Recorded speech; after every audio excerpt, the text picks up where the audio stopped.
Hello, ladies and gentlemen. This is Joe Burgos, the founder of the Piel Canela Dance School. And today, for our students, we have a very special treat because we have the band leader of Conjunto Imagen answering some of the most intriguing questions about salsa, about bands today, about dancers today, the community today, just everything that has to do with salsa, all in one from New York City to your home. So we hope you guys enjoyed the interview, and let's get started.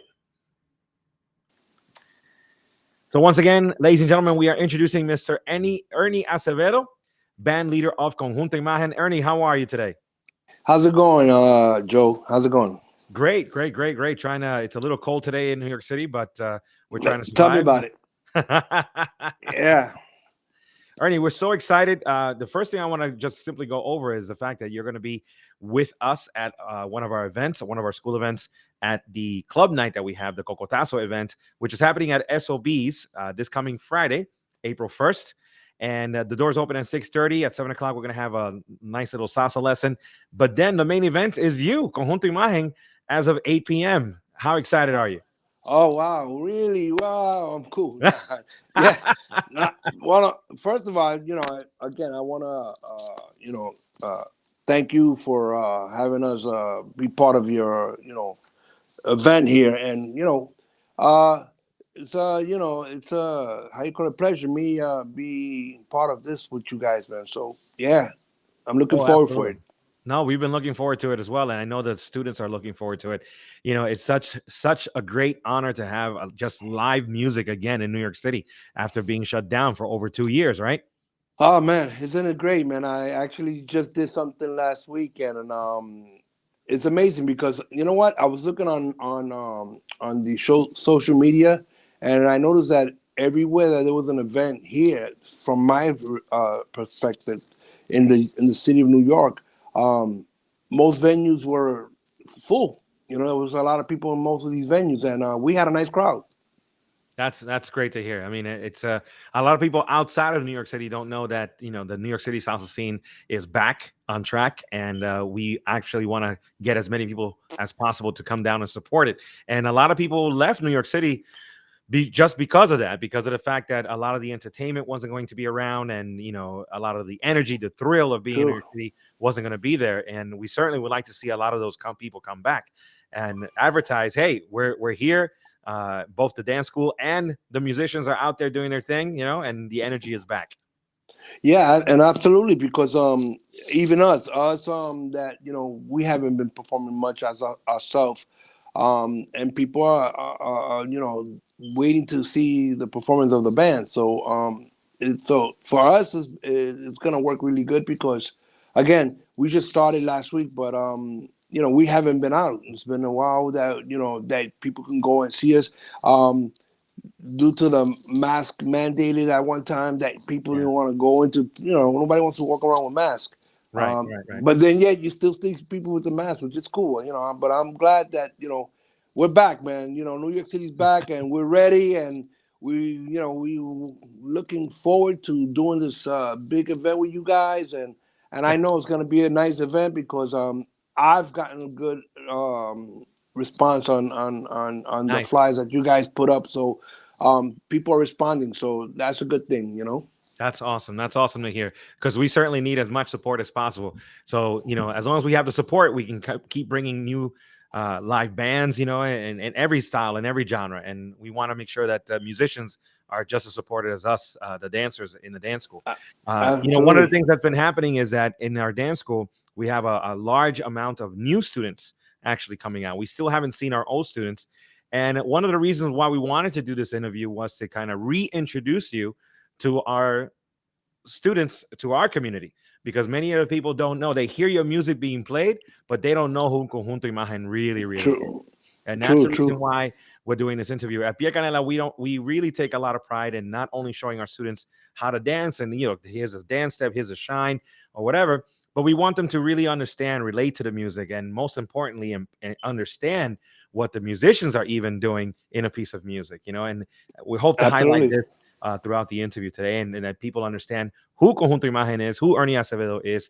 And I think it'll make it even more thrilling to actually, after this interview, see you live, see you actually do your thing at SOBs. Yeah, that sounds great, man. Let's do this. Awesome. So with that said, we want to start with the beginning of your career.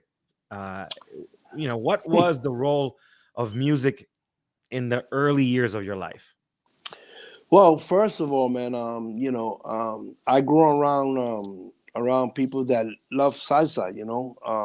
I grew up in the well, in my time when I was a kid, I was in the era of boogaloos. The Okay. '60s, mid '60s, late '60s. Uh, the boogaloo was the biggest thing around. And then Yeah. Joe Cuba, Johnny once Colon. Johnny Colon. You had Ralph Robles. You had who else? Wow. I mean, it was just a time that it was it was English lyrics with salsa music, Yeah. and that is what we do today. We do that today, just though we don't call it boogaloo. But and if I'm not mistaken, I think there was a dance to a boogaloo dance or Yeah. something like that. I Yeah. Yeah. couldn't. Yeah, but my mom's that was something that my mother used to play. My father used to play. I remember listening to Ray Barretto. That's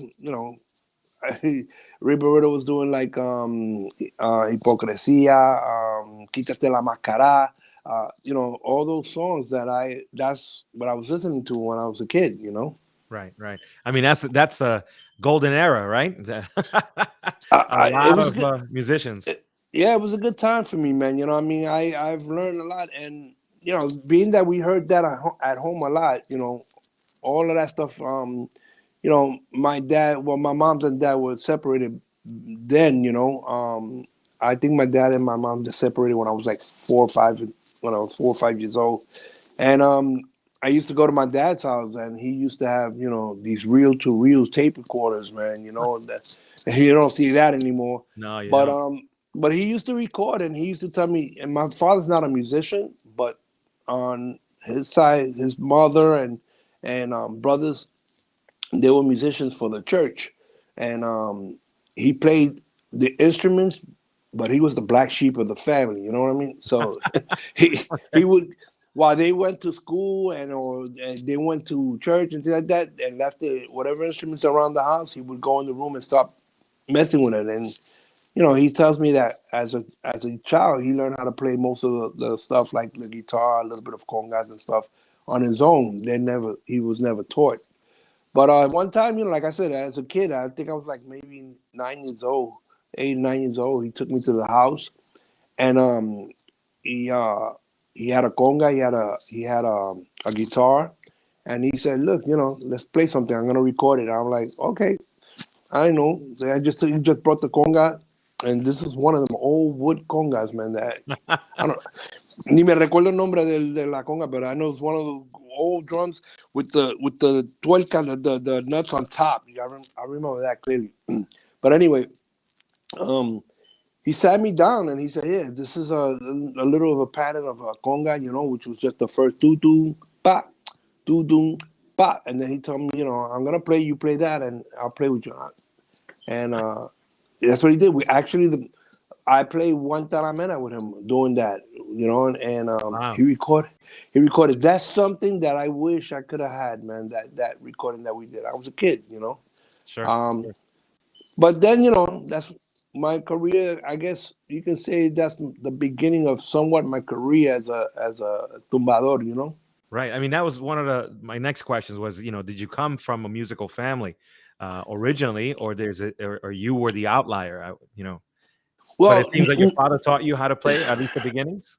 yeah, my father gave me the pattern more or less, but Okay. like I said, as a kid, I grew up around music, listening to music.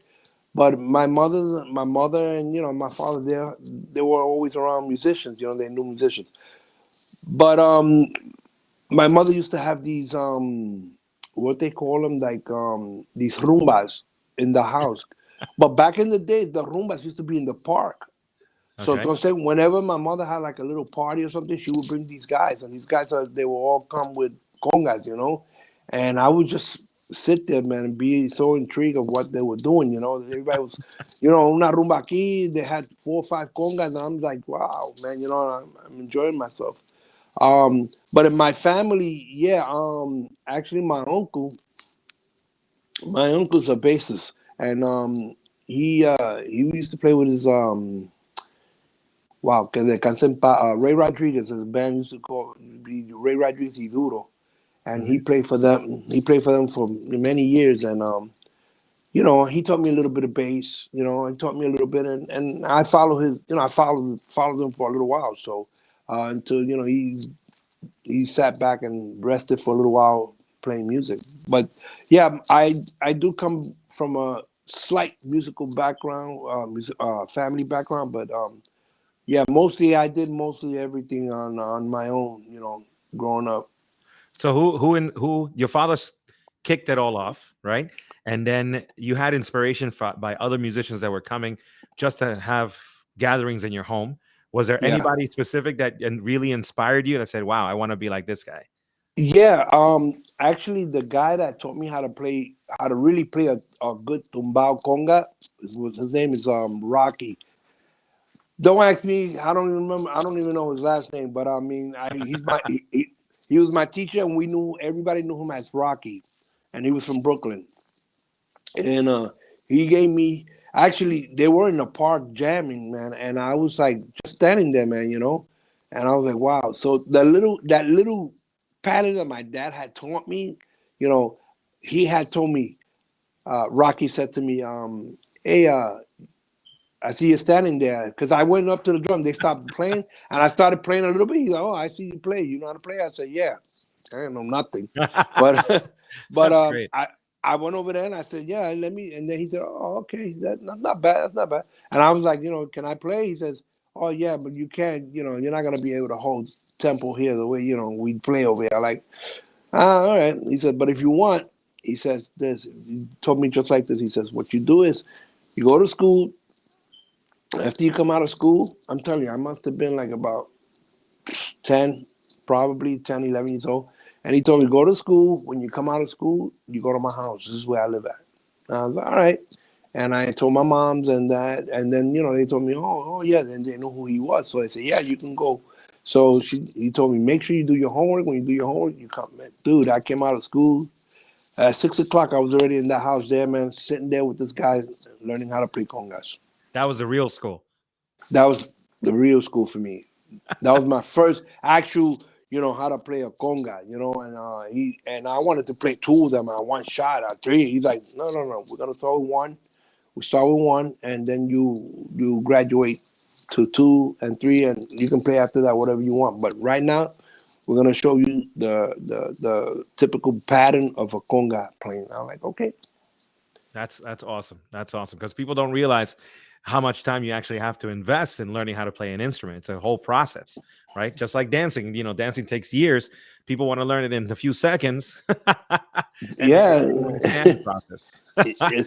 It's true. Like I say, it took me years to learn how to play and to play.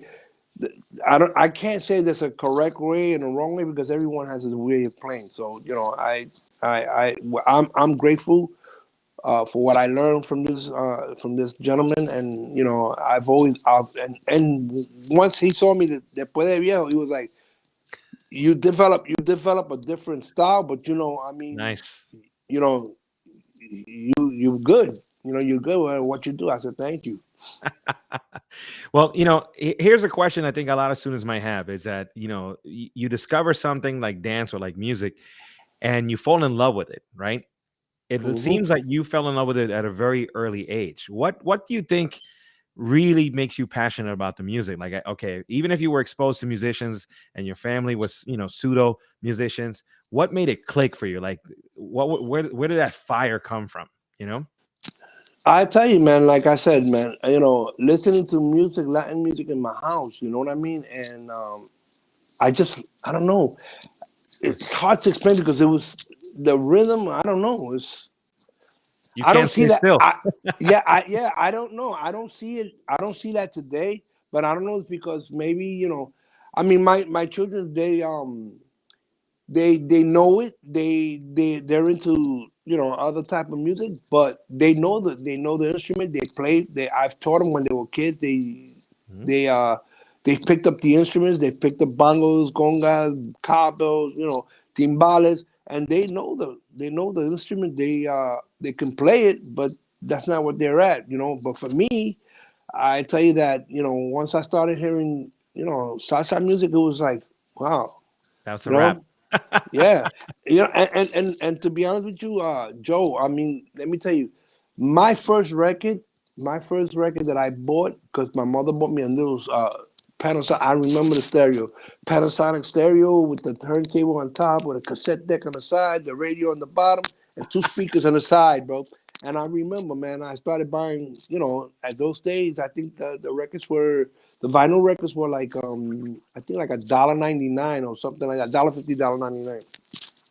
And the first album that I bought was Salsa Control by the LeBron Brothers. Oh yeah, yeah. All Okay. right, that was my first record I Wow. bought for me, and those guys have been my favorite band uh, for all my life, man. Today I've always loved those guys. You know, That's and awesome. that's my first salsa record that I bought, and That's great. that's And for the newbies that are out there, guys, you students that didn't go through that experience, back in those days, the records were these vinyl records, right? That came in a book. You had to open yeah, it up, and that was the most fascinating time.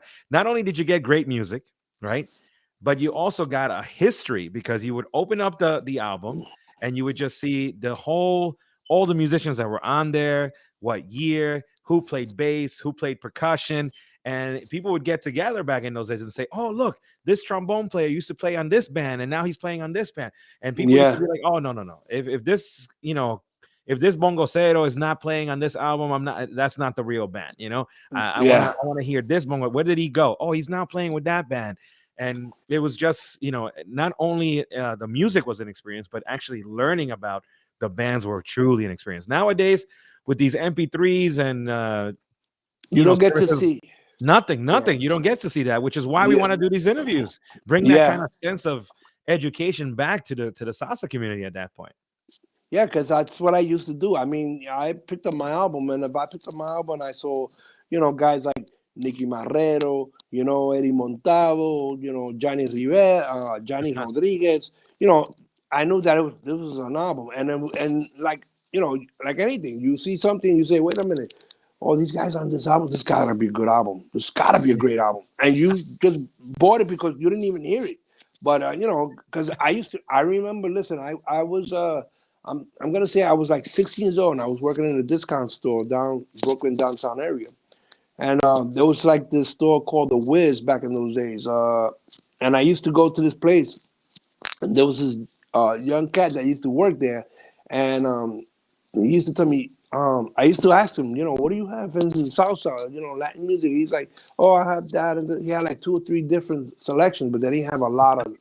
So I would help him. I would tell him, look, this guy, this band, that band, this band, this band. And he was, yeah, all right. He would put it down, write it down, note it, and then boom, and a week or 2 weeks later, it would be there. You would have him. And then I Awesome. said, all right, this guy's coming out with a new record. This guy's coming out with a new record. And because I was all on, on top of Yeah, the game, and I watched all of that, and I bought my records all for him. He would give it to me for a discount. You know what I mean? that's So awesome. yeah, so I've learned, I mean, I was there just learning, the music history, and I would see who's who, and like I tell you, man, it was a great experience for me, man, though. So let me ask you another question. Let's say, all right, you started off that way. You started to play. You start exposing yourself to some bands. At what point did you decide, you know what, this is what I want to do as a career? And forget about the 9 to 5 job. Let's not talk about that right now. I mean, like, Yeah, yeah, this yeah, is your true passion. This is something that you really want to do.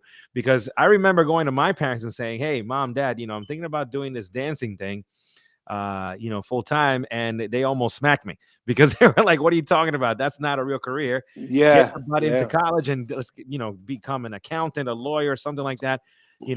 What? Tell me a little bit about that experience on your side.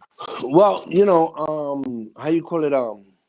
I started like I said, I did as a young kid. I had a salsa group.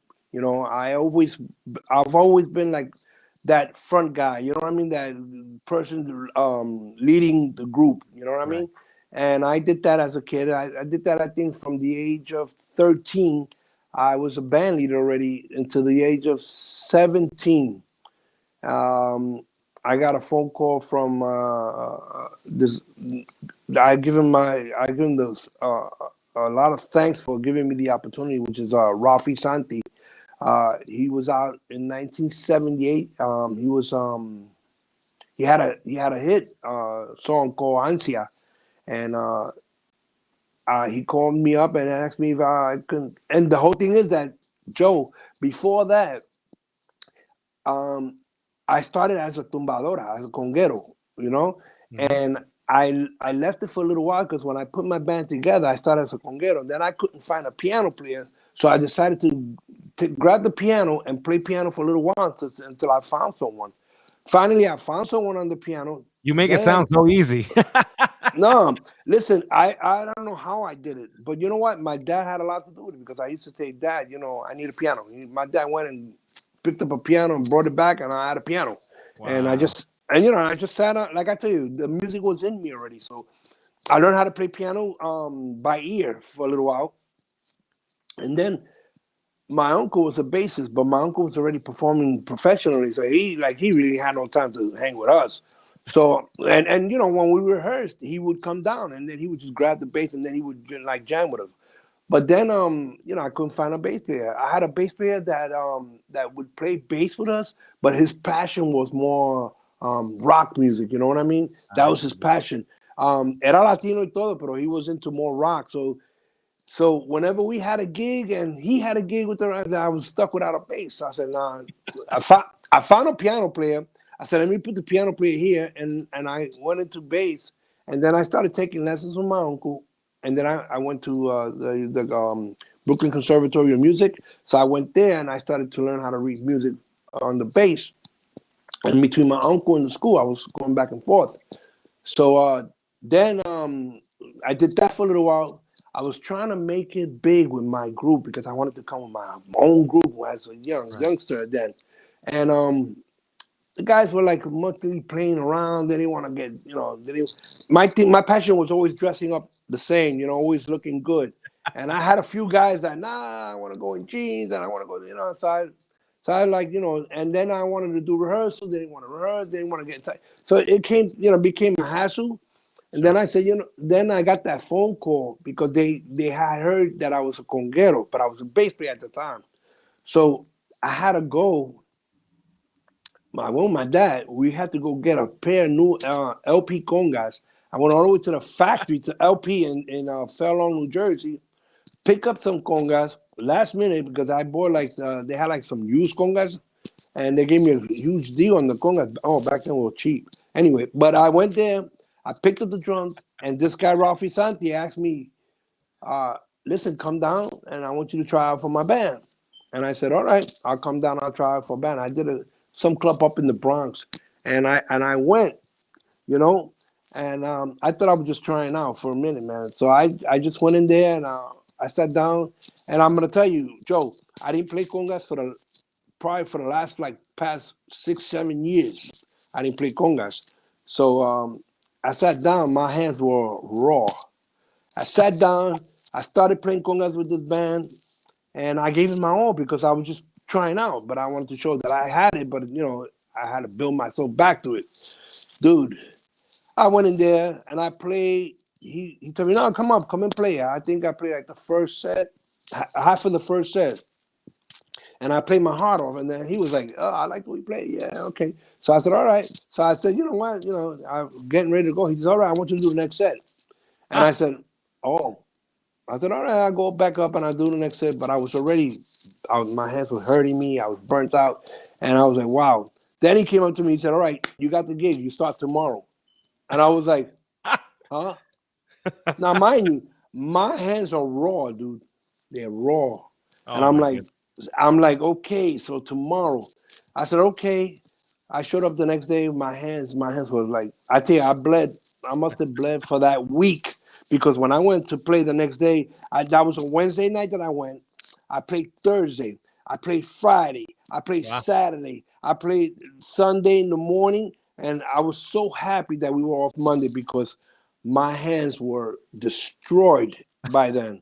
So, and he was like, I remember him telling me on Saturday night, he was like, what happened to that fire that you had on Wednesday? I'm like, that fire I had on Wednesday. Then I had to sit there and I had to tell him, I'm gonna be honest with you, I haven't played over 6-7 years. I Oh just my picked it up because I wanted the job. But he goes, yeah, well, you can't stop playing and you gotta play because I gotta hear you. And and he was hard on me because he wanted me to play. And that's the reason why today I play in a certain way that I play so hard that it, I'm used to it. Now I forget it. But sure. then, oh, dude, you don't know what I went through, man, for that first week of. And then it was like that for years because I remember playing with him every day. We played every day except Monday. We had Monday gigs, but in those days, every club was on fire. And it sounds like you finally found a nice group of people that were committed to, to the music, that were committed to rehearsing, that were committed to gigging, to doing shows. I mean, as dancers, we go through the same thing. We have our dance company, and it's so hard to find a group of people that are extremely committed and that will Mm-hmm. understand the process and that you have to put into practice. If you want to sound perfect, you got to rehearse like you're perfect, all that stuff. Absolutely. So it sounds like you finally found that. To finish this part of the interview, let me ask you, if you didn't become a musician, what would you be doing right now? You know what? Law enforcement. Yeah, and you know what, Joe? I actually I started to go into the academy and back in the '80s. I started going to the academy, and you believe, man, that I got out because I got called to do a Johnny Pacheco gig. Oh, And I jumped. And that's when I jumped on that, and I didn't go back to the academy. So but you win some, you lose some. You know what I mean? but I'm sure you have no regrets. I mean, No, we can have hours and hours of footage of just different stories, I'm sure, that you've encountered through your absolutely. career. Yeah. What about your what's your favorite part about being a musician? And also keep in mind, I'm going to ask you to close the segment out. What's your least favorite part about being a musician? Well, I have a passion for it, man. It's just that I love it. I mean, if I had to do it for free, I would do. I've done it for free. I'm not gonna say I had to, but I've done it for free. And Yeah. I done it for the passion. And I continue to do it now. I do things. I help out a lot of friends and a lot of things. That sometimes we get back because I remember when we first came out. Excuse me. We were working every day. We came out in 1989. So Conjunto Mhm. Imagen has been playing for years. So when we first came out, we were playing almost every day. I remember we started Tuesday and finished Sunday. But But that's also, it was a community that also supported you back in those days. There was a yeah, lot of venues, right? A lot of yes, places to go yes, play. A lot of yes. people that wanted to hear live music play. And Hmm. nowadays, we're going to talk about that in the next segment. But it's Yeah, it's tough for the musicians because the venues are not there anymore. And people have forgotten how wonderful it really is to have yeah. live music. But And what's your least favorite thing? that would be one of my least favorite thing of music now that Mm, we don't have the support that we used to have. And I understand that because I understand it's a different era. You know what I'm saying? And I understand that well. And the people that continue to follow us it's an older crowd. You know what I'm saying? The real salseros are much older, and how you call it? The youngsters here in the United States are not too involved with the music, with the salsa music. You may find a couple of them that are into that, but me growing up, I mean, around me, I have friends that were into music. I mean, I can tell you, yeah, on my block, there must have been 30 of us that were into salsa. You know what I mean? Right now, you can probably say maybe one or two guys on the block might like salsa. But that for me would be the least thing about our music today. sure. Well, ladies and gentlemen, you have been listening to the band leader of Conjunto Imagen, Ernie Acevedo, in our first part of our segment. There's so many more questions we're going to be asking Ernie. But don't forget, again, Ernie Acevedo and Conjunto Imagen are going to be performing for Piel Canela Dance School at SOBs. This April 1st, the doors open up at 6:30. Buy your tickets online. Don't wait for the door. And we're going to have such a great time. And more of this interview coming up next. Cool.